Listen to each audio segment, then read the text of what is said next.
सभी को नमस्कार। एक बच्चे का एक सवाल है, इसी सवाल का ही जवाब देते हुए जो शायद आप सबसे रिलेवेंट है कि सर कितने घंटे पढ़ाई करूं कि मेरा ग्रेड थर्ड में सिलेक्शन हो जाए। पहली चीज, घंटों से सिलेक्शन नहीं होता। सिलेक्शन जो आपका होता है वो दिशा से होता है। दिशा तुम्हारी सही है तो सिलेक्शन आपका 5 घंटों से भी हो जाएगा, और तुम्हारी दिशा सही नहीं है तो तुम 12 घंटे पढ़ोगे तो भी तुम्हारा सिलेक्शन नहीं होगा। यानी 5 और 12 घंटे। आप कह दोगे सर ये कैसे पॉसिबल है, 12 तो 12 ही होते हैं, 5 घंटे 5 घंटे होते हैं, बहुत फर्क होता है। मैं एक यूपीएससी का भी एक इंटरव्यू पढ़ रहा था और उनका एक बहुत अच्छा कोटेशन था कि मैंने 6 घंटे नियमित केंद्रित पढ़ाई की। ये जो वर्ड उन्होंने बोला ना कि मैंने सेंटर्ड पढ़ाई की, केंद्रित का मतलब मैंने उसके अलावा कुछ नहीं किया। और एक पढ़ाई होता है, आप लोग जैसे पढ़ाई करते हो कि लाइब्रेरी में जा रहे हो, दिन में पढ़ाई कर रहे हो, आपके नोट्स बड़े बेतरतीब हैं, कभी ये किताब चेंज की, कभी वो किताब चेंज की, फिर सोशल मीडिया पे आपने रील्स देखना प्रारंभ कर दिया, फिर यूट्यूब पे आप डेली 1 घंटा सेशन देखते हैं, अलग प्रकार की फरी की, अलग प्रकार की टेलीग्राम पे आप प्रश्नोत्तरी दे रहे हैं। यदि इन सब चीजों में उलझे हुए हो तो आप 12 घंटे नहीं, यहाँ पे आप 18 घंटे दे लेना, रिजल्ट आपका 0 आएगा।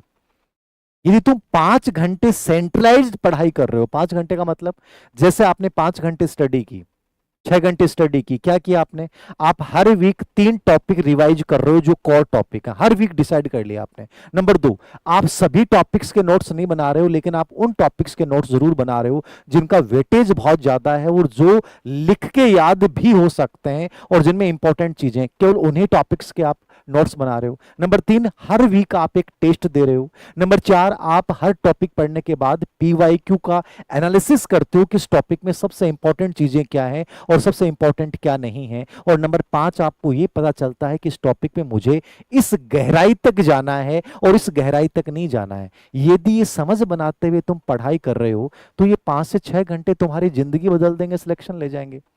और तुम ये 12 से 13 घंटे पढ़ाई कर रहे हो, तुम्हारा प्रश्नों का कोई रिपीटेशन नहीं है, पीवाईक्यू का कोई एनालिसिस नहीं है, तुम्हारे इंपॉर्टेंट टॉपिक्स के तुम्हारे पास नोट्स नहीं बनाए हैं, तुम आज ये चेंज कर रहे हो, आज ये चेंज कर रहे हो, तुम्हारी कोई दिशाएं नहीं है, इनसे सिलेक्शन नहीं होने वाला।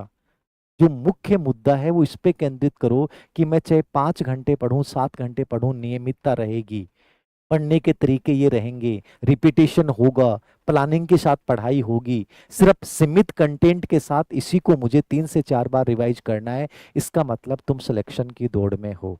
तो ये सवाल दोबारा किसी से मत पूछिएगा कि मुझे ये सिलेक्शन लेना है या मुझे ये इसके साथ इसकी तैयारी करनी है। तो ये दिमाग से निकाल दो। मेन जो चीज है वो आपको यही करनी है कि कम पढ़ना है, लेकिन केंद्रित सेंट्रलाइज्ड पढ़ाई करनी है, गुणवत्ता वाला पढ़ना है। और जब भी पढ़ें 2 सवालों के जवाब हमेशा अपने आप से ढूंढिए, कौन कौन से, क्यों और कैसे, कि मैं इस टॉपिक को क्यों पढ़ रहा हूं, और दूसरा मुझे इस टॉपिक को कैसे पढ़ना है। यदि क्यों और कैसे के साथ तुम पढ़ाई कर रहे हो तो इसका मतलब वो केंद्रित पढ़ाई है जो मैंने यूपीएससी वाली बात बोली है।